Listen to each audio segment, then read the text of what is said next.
بسم اللہ الرحمن الرحیم۔ معزز سامعین و سامعات، جو اگلی آیات ہے آیت نمبر 20، 21 اور 22، اللہ رب العزت کہتے ہیں وَأَمَّا الَّذِينَ فَسَقُوا فَمَأْوَاهُمُ النَّارُ، کہ جن لوگوں نے ہم سے نافرمانی کا رویہ رکھا، ہماری نافرمانی کو اپنی زندگی میں شامل رکھا، نافرمان رہے، ہماری فرما برداری اختیار کرنے کی فکر ہی نہ کی، تو ان کا ٹھکانہ دوزخ ہے۔ جتنی مرتبہ بھی وہ ارادہ کریں گے اس دوزخ سے باہر نکلنے کا، جب وہ عذاب ہوگا اور وہ نکلنا چاہیں گے تو دوبارہ ان کو اس دوزخ کے اندر ڈال دیا جائے گا، اور ڈالنے کے بعد دروغہ جہنم ان سے کہے گا کہ تم اس عذاب کا مزہ چکھو جس کا تم انکار کیا کرتے تھے۔ گویا فاسق، فاجر، نافرمان اور بدبخت کے لیے جہنم کا عذاب برحق ہے، وہ ٹل نہیں سکتا۔ ہاں، اگر اللہ چاہے تو اس کو ہدایت عطا کرنے کے بعد اسے معاف کر سکتا ہے۔ پھر فرمایا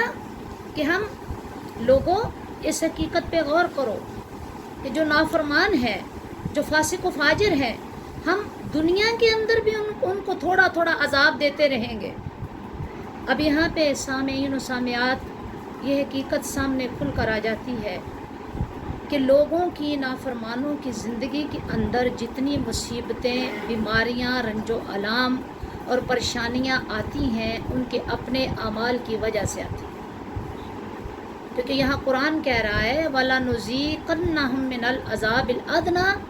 دُونِ الْعَذَابِ الْأَكْبَرِ لَعَلَّهُمْ يَرْجِعُونَ، کہ ہم ضرور انہیں مزہ چکھاتے رہیں گے،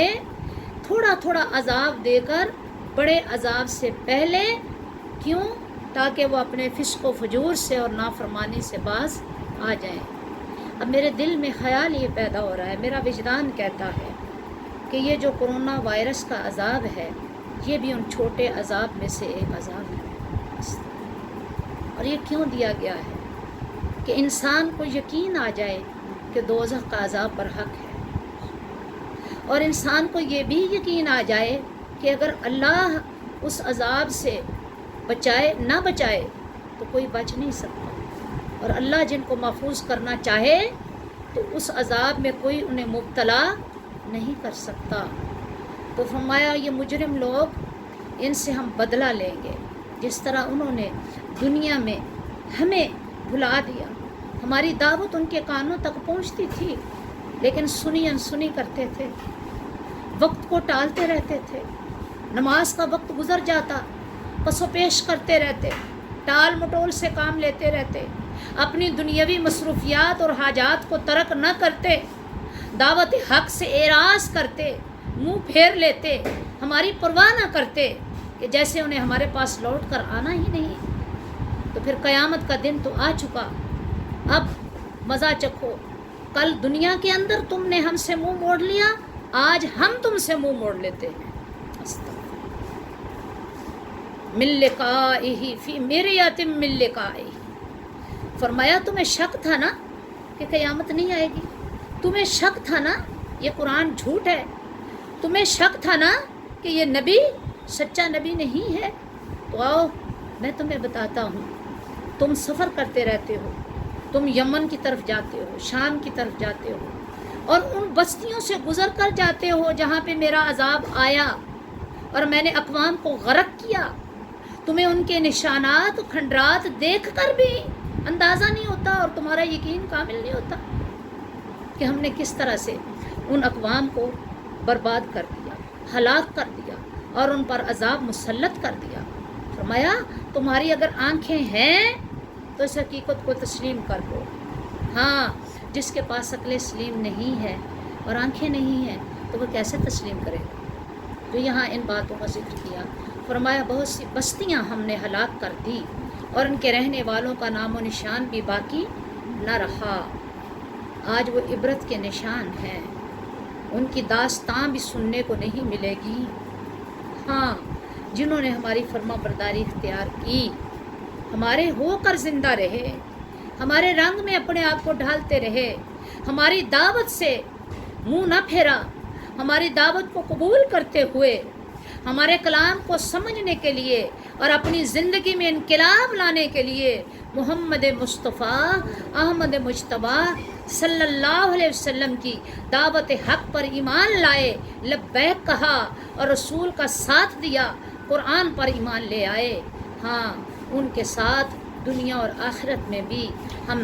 نرمی کا، رحم کا سلوک کرنے والے ہیں اور ان کو اجر عظیم عطا کرنے والے ہیں۔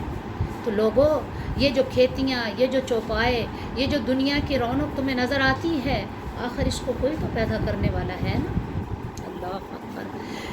پھر فرمایا کہ وَيَقُولُونَ مَتَىٰ هَٰذَا الْفَتْحُ إِن كُنتُمْ صَادِقِينَ، اور یہ کافر بار بار پوچھتے ہیں کہ وہ فیصلے کا دن کب آئے گا؟ اگر تم سچے ہو تو وہ فیصلے کا دن لے آؤ۔ تو یہاں اہل کفار کو اللہ نے بتایا کہ وہ فیصلے کا دن 1000 سال کا طویل دن ہے، کوئی مذاق کا دن نہیں ہے، تمہاری عیاشیوں کا دن نہیں ہے، تمہارے عذاب سے بچنے کا دن نہیں ہے، تمہاری گرفت کا دن ہے، تمہاری پکڑ کا دن ہے، اور تم پر اللہ کی طرف سے سخت غصے کا دن ہے۔ اس روز تمہیں اللہ کے غصے سے کوئی بچا نہ سکے گا، تمہاری شفاعت نہ کر سکے گا، تمہارے یہ معبود، یہ دیوتا، یہ بت، یہ اللہ کے شریک تمہیں اللہ کے عذاب سے بچا نہ سکیں گے۔ کوئی ایسا نہیں ہوگا کہ کوئی فدیہ دے کر، ہدیہ دے کر، رشوت دے کر اللہ کے عذاب سے محفوظ کر سکے۔ نہ نہ، یہ حقیقت ہے، اللہ رب العزت اپنے نافرمانوں کو جہنم کی آگ میں جھونک دے گا، اس وجہ سے کہ انہوں نے رسول اللہ صلی اللہ علیہ وسلم کی دعوت حق پر کان نہ دھرے، اعراض کرتے رہے، ہوش اور عقل کے ناخن نہ لیے، اپنی آنکھوں کو بند رکھا، رسالت محمدی کا انکار کیا، آقا دو جہاں صلی اللہ علیہ وسلم کی دل آزاری کی،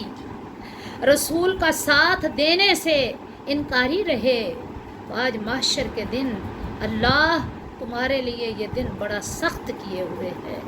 یہ 50,000 کا طویل دن کفار کے لیے ہی ہے،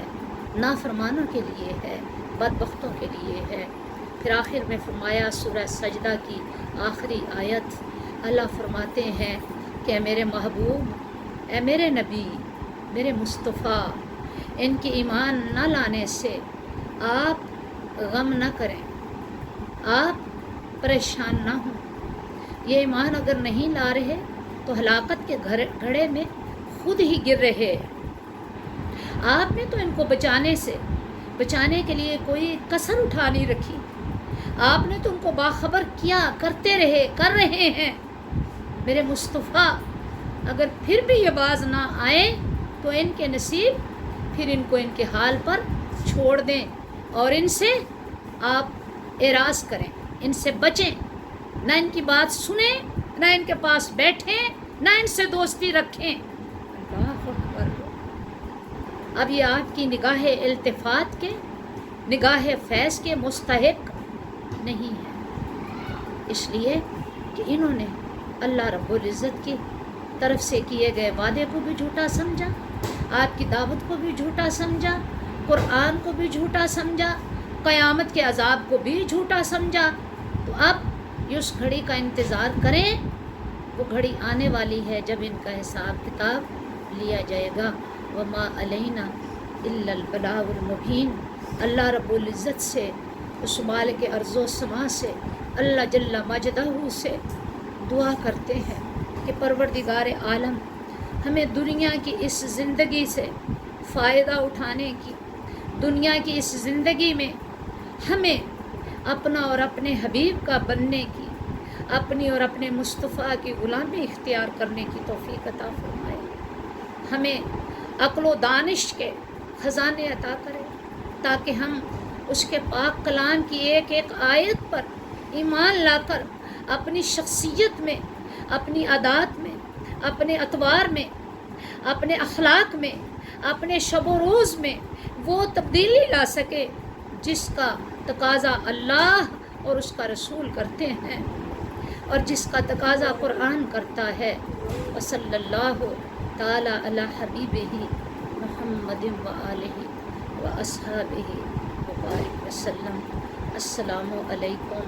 ورحمۃ اللہ وبرکاتہ۔